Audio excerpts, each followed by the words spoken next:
Welcome to episode 2 of Rise in Red, the official podcast of SFU Hockey. Nick Torn alongside Mark Coletta and our producer Jake. Recapping everything that happens in the previous games we've had before, looking ahead, and some little dump and change. Mark, how you doing today? I'm good. Nick, how you doing? Hey, doing great, as I always am. Another episode here, another trip down south for you guys. You had a couple games against Adrian College and Lake Superior State University. Pretty close, actually, I'd say, both games. But let's start with Adrian College. How'd you feel after that one? Yeah, I think a little disappointed, but I want to point out the Costco hoodie that our producer Jake's wearing. It's pretty sweet. I couldn't find anything like this in Vancouver. I had to come all the way out to Kelowna, and I finally found something like it. You know, I just wholesale sweater. That's awesome. I was just at Costco the other day, and I saw like all the sweatpants and stuff like that at the Burnaby one. No, this is branded. It's pretty nice. I like it. Yeah, Nick, to answer your question, I thought it was an average first period at Adrian, and then we kind of took a little bit more stranglehold, and then the third period I thought we did really well. But again, Adrian College is a good D3 program that made the national title game, and you can't fall behind in games like that. I think our guys are slowly figuring out that little mistakes at this level are not grade A chances anymore. They're in the back of your net. So overall, a loss is disappointing on that first night, and I thought we should have been more dialed in to jump on a team and make adjustments in game that we failed to do until late in the second, and then obviously the third period I thought we played well. What were some key stats, some players that looked good to you in that Adrian College game? What did anybody raise their bar in that game? Well, it was Kobe Matthews' first game back since the Michigan trip, so he's been off the ice with a concussion and rehabbing to get back in. So we threw him in on the Friday night, thinking that'd be the best approach, and he played really solid in net, made some big saves, and obviously he's a D1 guy that can hold the fort when he has to. So I thought he played well. I thought we had some other good performances by, Ben Ward was a buzzsaw out there, and it was hit or miss that game. I thought our defense struggled early in the game because Adrian was pressuring with just an aggressive flush out from behind the net, and it took our guys a while to figure it out. But yeah, there was some good performance as the second period and third period came in. Then guys started to find their legs and start moving a bit more. So overall, again, disappointing to lose, but I think we finished the game on a high. And then I think that rolled right into the next night. I mean, 2-1, nothing to really hang your head over on, especially on a team like that. But as we're kind of going through these different cities, what was the, we talked about it before in the last episode, but what are some of the facilities like? What are, what's a college university versus a university facility? Like what's the difference? Cool spot. The D3, the 3 level and the D3 schools are a little bit different than the D1s. Just because size and the student body. A nice rink on campus. They've got a nice little stadium for football and soccer. It's your prototypical D3 rink. It's small. There's some energy in there. The campus itself is pretty nice. It's in a secluded area south of Detroit. Not secluded. It's just a smaller little town. But the campus is really nice. Everything, again, manicured and groomed. And it's a cool spot to be if you're going there for athletics. I think they have 60 or 70 sports, not all varsity. I think they have bass fishing. Yeah. Oh yeah. They've been, they're on ESPN for bass fishing, and they have cornhole. So I think, Jake, that would be a good spot for you to maybe jump in to play. I think I'd be your partner if you want. We'll go to Adrian College, play cornhole. That is varsity cornhole. That sounds like an adventure. I think I'm down. Yeah. That's ESPN, the Ocho. The Ocho, yeah. No, 60 or 70 sports, not all varsity, obviously, but yeah, that's pretty cool. Yeah. So we had a good team meal on the Friday night there at a restaurant called Sauce. The chicken parm was really good. Of course, you got the chicken parm. Yeah, 26 chicken parms for the guys, and wow. Yeah, it was good. It was approved by Jim Camazola and myself, so I can say it was good. Does Peyton Manning approve of it though? Yeah, or Ray Ferraro, chicken parm from way back in the day. John Buccigross. Yeah. There you go. Yeah. Yeah. So overall, again, there definitely is a difference when it comes to the facilities and the academic side of things, D1, D3, D2, whatever it is. But Adrian's a great place to visit, I think, for a sport team, and they had everything we needed and took care of us and treated us really well. All right, so let's move on over to the Lake Superior State University game. You guys were in it for most of the game. It was tied going into the third, and a little bit let it slip away. Obviously, I unfortunately couldn't watch, but based on the scoreline and what happened, that is what happened. How did you feel in that game? You guys were scoring. It was 8-4. It's a pretty high scoring affair. Yeah, I mean, we're leading 4-3 going into the third, and we give up a couple goals to go down 5-4. But again, getting back to the whole process of doing things at this level, you play a Friday night game, you get on a bus the next day, you drive 2.5, 3 hours, stop at a restaurant, eat, get back on the bus, drive another hour and a half to get to Sault Ste. Marie, right along the border. I mean, you could see the Sault Ste. Marie Greyhound on the Canadian side, the arena from the American side. So you're right there. It's a small town. I mean, it's a cool little spot when you're driving over the Wakinak Bridge, I think it is, and you go over the two of the Great Lakes. It's a bridge that you can only go a certain amount of miles per hour if you're on a big bus. So our guys figured out how to travel, play back to back, and then a D1 team. I thought we handled it well. The first period, we bounced back after a couple goals, tied it up twice, and again took the lead. Jersey Orchard went out with a dislocated shoulder halfway through the second, so we're down a man. Buddy Johnson's not even on the trip because he has a specialist appointment for his back. And Walker Erickson, after probably one of the better shifts we've had all year, to get the lead to 4-3, goes out with a 5-minute major. So now we're down to 10 forwards. And so you're really thin, and you're stretching the guys. The guys are playing with emotion. They're blocking shots. You're just playing a high intensity game. Nick Wicks was real good. Tristan Cross probably logged 30 minutes. Henderson held the fort for as long as he could. And Garrett Hilton was struggling with a growing pull and played really well. We had guys score goals that haven't scored yet this year. So, you're really thinking you're going to win a game, and then a couple letdowns to tie, and then now you're down 5-4. And you can see the bench is just struggling to keep their legs above water, kind of thing. And yeah, that was a tough one. I thought we definitely were good enough for the win that night. Yeah, and goals from 4 different people. You got help from everywhere, and obviously with the struggles with the injuries and penalties, you still had the forward pretty well. So, but what was that like? If people don't know, Lake Superior State is in Sault Ste. Marie, Michigan, not Ontario. Let's clarify that. I had a moment when I saw that. I was like, no. Yeah. But, what's it like? What's that campus? I believe Nick Wicks used to play there. Wasn't Nick Wicks? No, Nick was in. It was Scotty Patterson. Patterson. Yeah. Former SFU guy. Yeah. Patterson was there. I mean, it's a cool rink, cool facility. I think they won a national title in 92 and 94.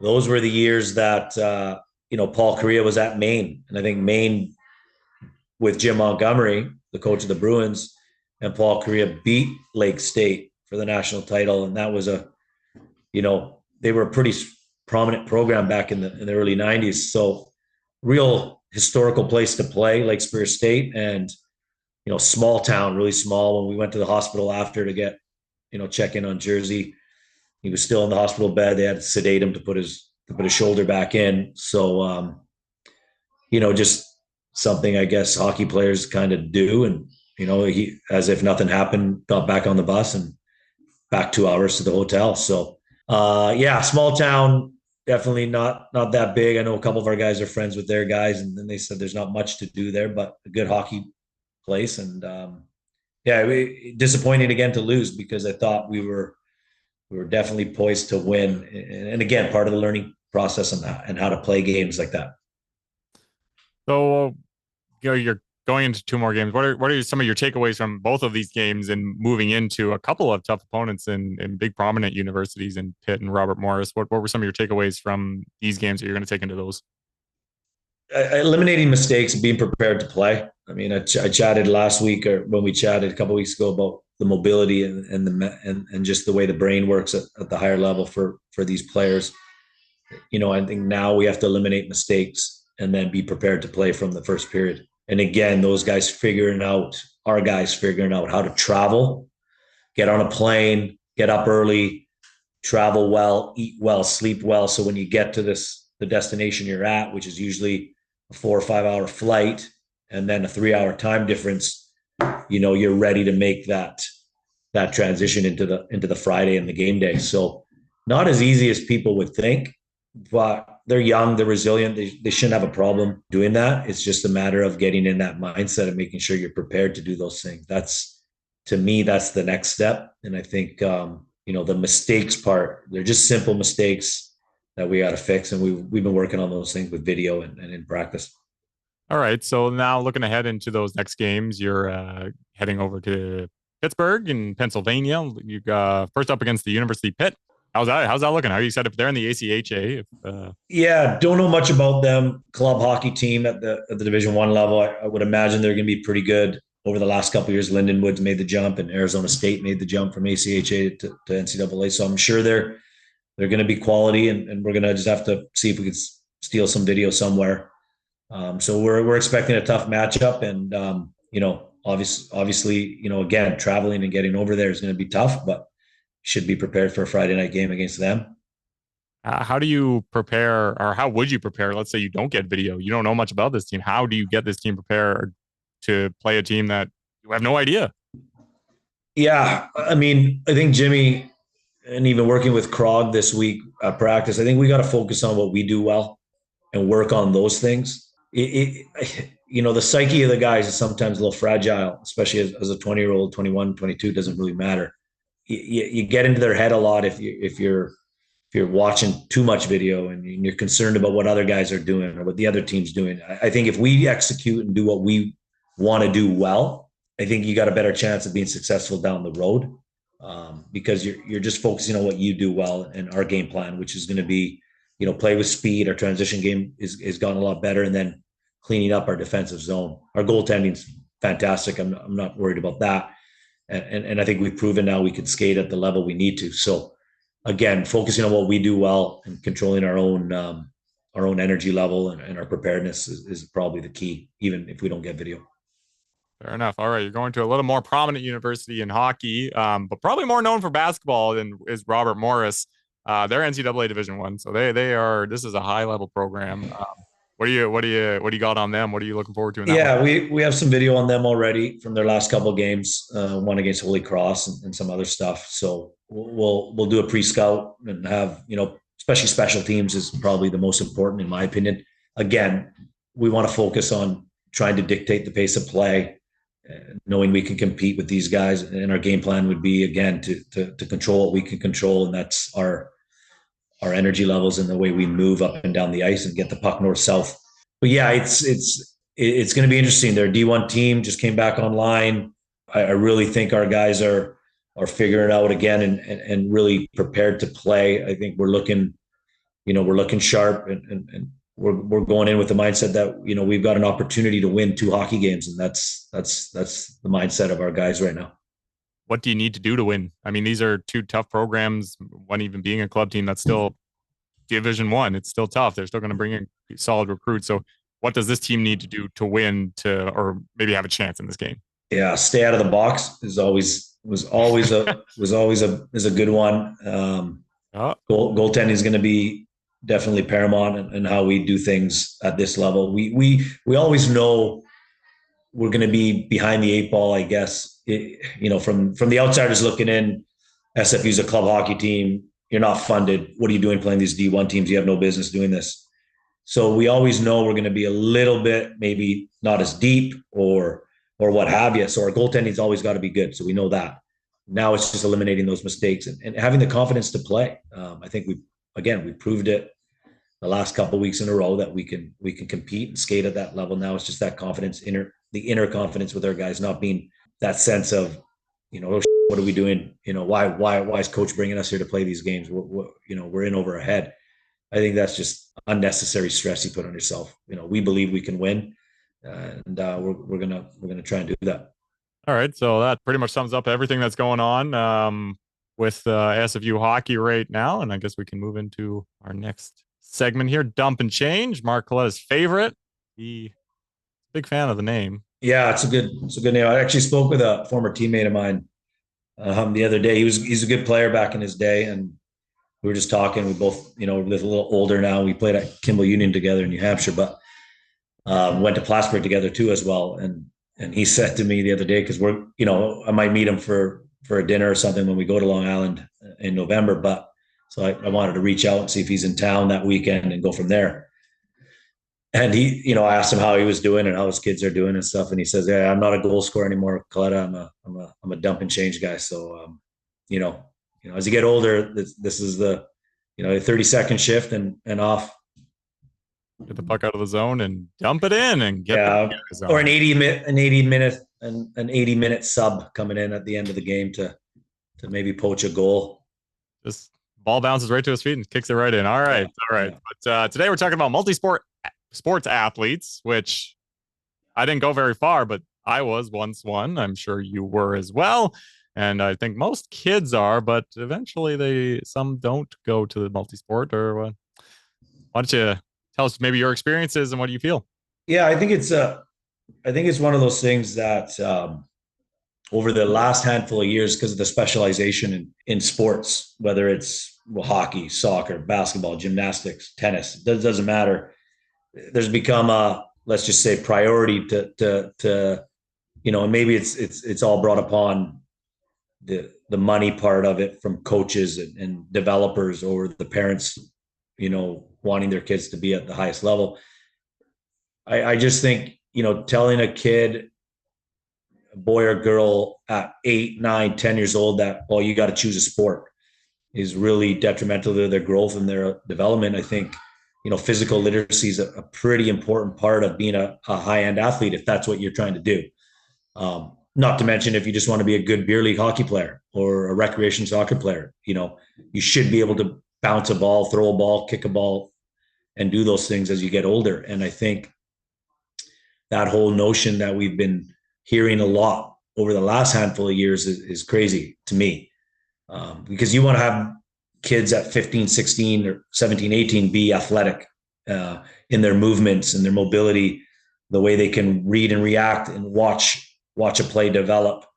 And when you take that away from them early and specialize in one sport, I think you lose that athleticism and that mental side of the game where you're not able to read and watch and know how things are going. I think, and I believe you should play as many sports as you can up until, your parents can't physically do it or monetary value is too much here and there.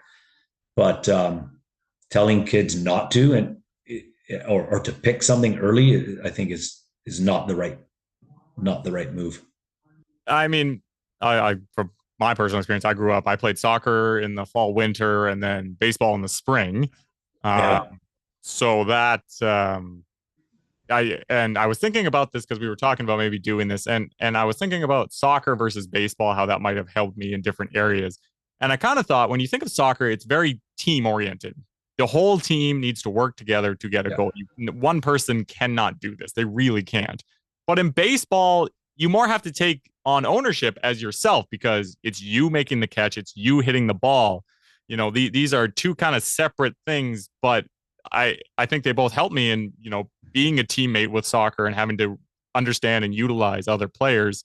Whereas in baseball, I'm helping the team by being the best version of myself and learning how to take control and own. If that ball is coming to you, you need to be like, no, this is my ball. I'm going to get it. Yeah. So I thought that was interesting and completely different athleticisms. Like baseball is a very stop-start sport, but soccer is very fluid. So, I think I've been able to help you or help me myself with different sports in that sense. But the statistics are out here, and more professional athletes were multi-sport athletes as a kid.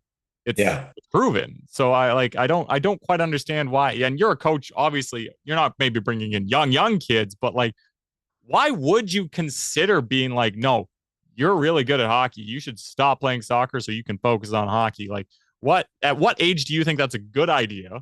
And why do you think people would still want to do that any earlier?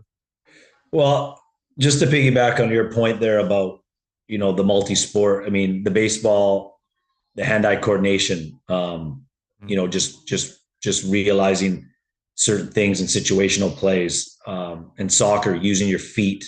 I mean, they all kind of translate into, like I said, that athletic ability of the individual as you get older. And you know, how many times have you seen Crosby pick up a puck off his skate and then fire it? Or, you know, a kid, you know, the Sedins when they were here in Vancouver, just being able to play with the puck between their feet and protect it. You know, the athleticism of McDavid the other day to drop to his knees, spin.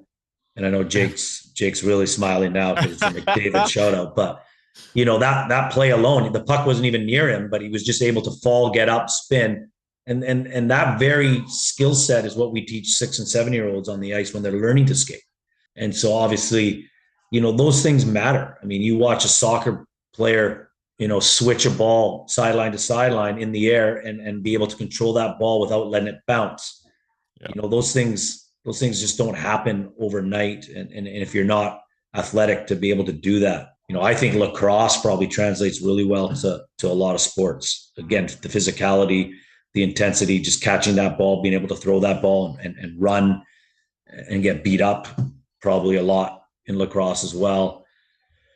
But to answer your question about when you should stop or not stop, I mean, I think it's up to the parents and at what level the kid is at what particular sport, right? I mean, if you're excelling at a sport come 13, 14, and you're really coming into your own, maybe it's time to tweak it a bit and maybe just play the other sport at a rec level, you know, and then continue the growth of the other sport. But I think, you know, up until 13, 14, your grade 8, grade 9 years, you should be trying to play both sports. You know, family friend of ours, Ben Kindle, real good soccer player. Both parents obviously played professionally and both are SFU alums, Sarah and Steve. And, you know, obviously Ben chose hockey and was really dynamic at hockey at a young age and started getting better as he got older, and now is with the Calgary Hitmen and doing really well. But, you know, both his parents are soccer guys and he chose hockey, but he didn't quit one. He played both up until grade 11, I believe, and both at a high level. You know, like I said, I mean, again, I played both at Plattsburgh my first year, which again, nothing special, but I think it helped. So again, I think you got to at least make a decision after your grade 8 or 9 year, which one you want to be focused on. And then start hammering that out, maybe grade 9. To answer your other question is, why do they not? I think it's just, again, going back to the keeping up with the Joneses, right? And one parent or parents thinking their kid's going to get to the next level if you know, you know, they're doing power skating 8 times a week. There's only 7. Yeah. Right? There's only 7 days in a week, but they're doing it 8 apparently. So if I miss out, my kid isn't going to get good enough.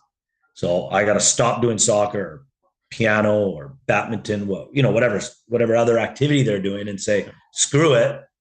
I just got to go to hockey at 8 or 9 years old, forgetting that, you know, the kids in grades 4, you know, they still got a lot of growing to do. Puberty hasn't set in yet. And who knows what that kid's going to do when he's 15, 16. So I think it's a lot to do with the parents' mindset and whoever they've listened to. And again, going back to last week's segment, where getting informed and getting the best advice you can, and not just listening to the guy who's saying, well, you should quit other sports and just focus on hockey. Meanwhile, you're giving that particular guy a lot of money. So the more you're there, the more money he makes, kind of thing, or she makes. So I just think it's a slippery slope when you tell a kid or boy or girl to stop doing something that, you know, and focus on one. Well, it doesn't work. And I really don't mean to throw this guy under the bus, but who was it? Josh Hosang. I saw a stat on this guy, and his family spent like thousands upon thousands of dollars for skating classes and all this stuff. And up until, you know, he was high level draft eligible type of player. And well, he's not good. Like all the talent in the world, but it's just like, it doesn't, you could spend all the money in the world. It has no guarantees you're going to make it to the big league. No. And just him getting to the NHL level, I guess is I mean, he had to do something right, but you're right. I mean, there's a lot of kids and parents who put a lot of money into their kid to get to the pro level. And I think that already is a crazy idea, because you have a better chance of your kid being a doctor, a lawyer, going to space and being an astronaut, for Christ's sake, to be blunt. The numbers on getting to the NHL, if you looked at a birth year, there was a bunch of stuff done a bunch of years ago. If you look at it, just a particular birth year of all the Canadian kids who play hockey and registered for played hockey in Canada in a birth year, blah, blah, blah. And you see the amount of kids who played just 1 or 20 NHL games or whatever it was. I can't even remember. Yeah. Maybe we can dig it up for next time. But it's crazy. The number is so small that, again, you have a better chance of being an astronaut and walking on the moon. Like, I don't know. I just think any pro sport, you have to be elite. Spending money and just throwing money at it isn't always the right thing. Specializing early isn't gonna help one way or the other. We look at tennis. You look at Yannick Sinner, the Italian tennis player now. I mean, he was a high level skier up until he was 13, 14. Yeah. Skiing. He wasn't really until tennis came about, and he's only 20. So it's not like he wasn't a prodigy at tennis, I don't think, early. But again, being a well-rounded athlete and doing those things, I think, make you better, not only as a player, but as a person. And I just think it's crazy to think that you're going to tell a kid at 8 or 9 that he's got to pick a sport because that's what you're doing. It's it's pretty wild to me that would happen. As somebody, again, didn't go anywhere with it, but multi-sports, I think, has helped me in the long run. I still play about 5 different sports a week. So, well, that's what you got to do it, Nick. I mean, you got to keep active. You're not getting any younger, are you? Oh, to answer your question, Mark, there's, on average, it's been lower the past couple of years, just after the COVID year. Yeah. But their average is about 650,000 minor hockey registrations a year in Canada alone. And only select few actually go far. Yeah, I mean, the goal to get to the NHL, it's nuts, right? Or even to play professional soccer, whatever sport it is. There's a reason why there's only 32 hockey teams with 23 players. Right. So that, it's no different than coaching. There's only 32 coaching jobs. Yep. That's a hard thing to do. And yet we keep recycling these coaches. Yeah. No, it happens at every level. Never get that. Trust me, it happens in the junior levels, happens in college levels, pro levels. It's ridiculous. Sometimes it's good. You'll see a couple of guys learn from their experience somewhere else. And then, sure. Yeah. But okay, just continuing. I'm just going to jump back. So in 2019, the number of players registered in minor hockey was 607,000. Yeah. In the 2019 NHL draft, there were 64 picks. Canadians. 64 Canadians picked in that draft. But on average, looking at these numbers, you're sitting at 600 to 650,000 kids signing up for minor hockey per year, and maybe 50 to 100 of them will get drafted into the NHL. I know mathematician, but that's like less than 1%. So what's the percent? I'm no math major. Didn't get a math degree from Plattsburgh, so I know. It's going to be rough math. It's not going to be exact, but give me a second. All right, you do that, but I have a question for you, Mark, because we're talking about sports and we're talking about playing sports. And I've always wanted to have the broadcast team take on your team. Yeah. Ice hockey game. Could be 3-on-3, could be whatever. And I wanted to see who would win. So the broadcast team versus who? Your team. Your SFU hockey team. Yeah. That'd be a tough game. Would it? I don't think so. I'm pretty good. Well, we give you our goalies too. Oh yeah, you'd have to give us a goalie. We don't have a goalie. Okay. You give us whoever you want. We'll put Wardo in net. Oh god. He actually he went in net. Him and Chu went in net last year during the Christmas break. Really? I didn't know that, but okay. We can sure. And then I just thought it would be a little fun thing to do. We can live stream it or something, and maybe we might have to do it and raise some money for charity. Hey, Hey, good content piece. In saying that, that's again, there's one of the things that is a totally different movement and skill set. So you put the goalie gear on these guys who are players and put them in net, and they look like they're Bambi on ice. It's it's a different movement. They're sweating within 10 minutes because of the up and down, the side to side, and again, it's that athleticism that you underappreciate maybe in a certain position or a certain skill set of doing a different sport, which is, obviously hockey goalie's playing hockey, but he's doing so many different things than the normal player does. And it's really fascinating to see players strap on all that gear and then stand there while guys are ripping pucks at them. It's not, it's actually funny, but, they chose to jump in the lineup, or jump in the net. So it's not like they were forced to do it. I'm in. Jake, you'd have to come down for it.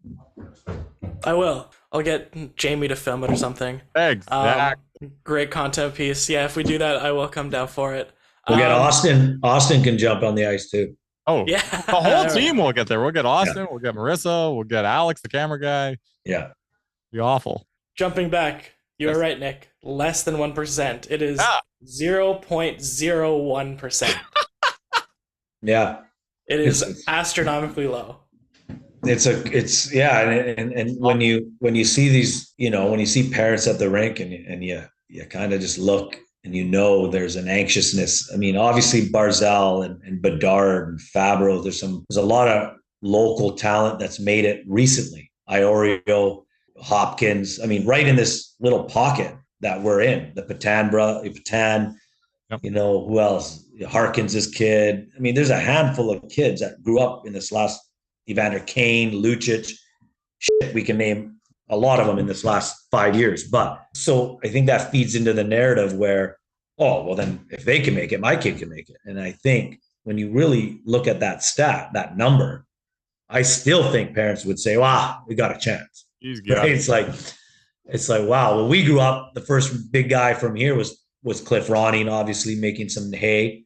And then, then he was out of the NHL for a bit before he came back to Vancouver.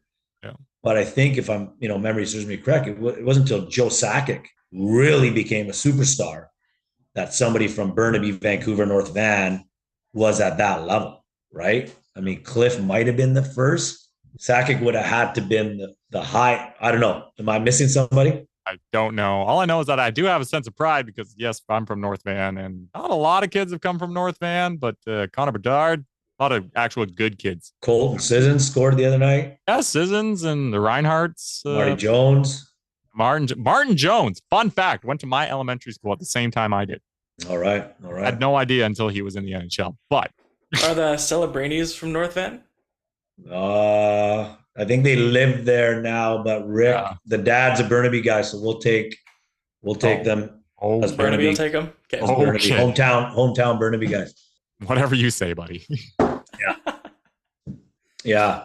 No, but I'd be curious to see how many of our SFU guys have played multi-sports growing up. I know a handful of them when they play sewer ball. They definitely have a good touch on the soccer ball, but you ask them. I should ask them and have that number for us next pod. I'd be interested to know how many of your athletes is.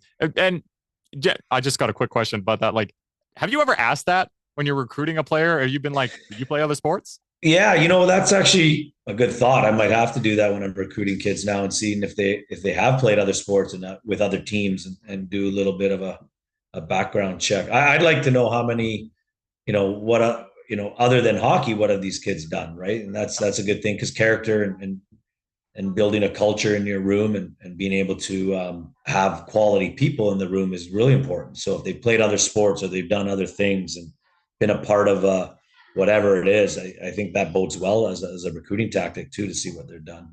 Me and Jimmy joked the other week, we would really be curious to see how many of these guys know how to start a lawnmower and have mowed a lawn before, because I